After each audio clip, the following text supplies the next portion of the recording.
This is a 1951 Chevrolet 6500 2-ton dump truck. Years are pretty similar from 47 on. I believe this is referred to as the first generation. Today what we did is we were replacing the old grounding cable or grounding strap that went from the engine block down to the frame. So I'm just going to highlight here exactly what I did, what I used. The nuts and bolts that hold both sides of the cable require a 9/16 wrench. Also needed some vice grips to hold this nut, which was on the opposite side of the bolt that grounded the cable to the frame. Used a socket wrench with a short extension. Gloves, of course. Wire brush extension on a drill. Some cleaning agent.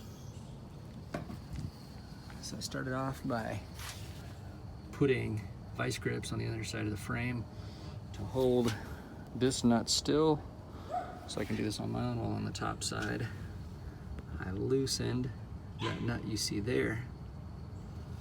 Once that was off, I went over to the frame side,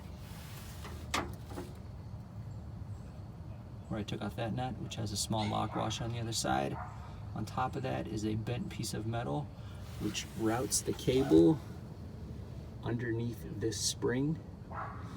The end of the cable was flat as it came from the aftermarket place, so I had to bend it. Best way to line that up is I put it in a vise and I matched it to the bent curvature of the piece that went above it. Prior to putting the cable in, I took the wire brush and I roughed up and stripped all the kind of buildup that was on the frame underneath the cable, so I had a good grounding contact. I had to re-bend this little metal strap, which appeared to be holding to the side the positive cable that goes to the starter. Installation was reverse or removal.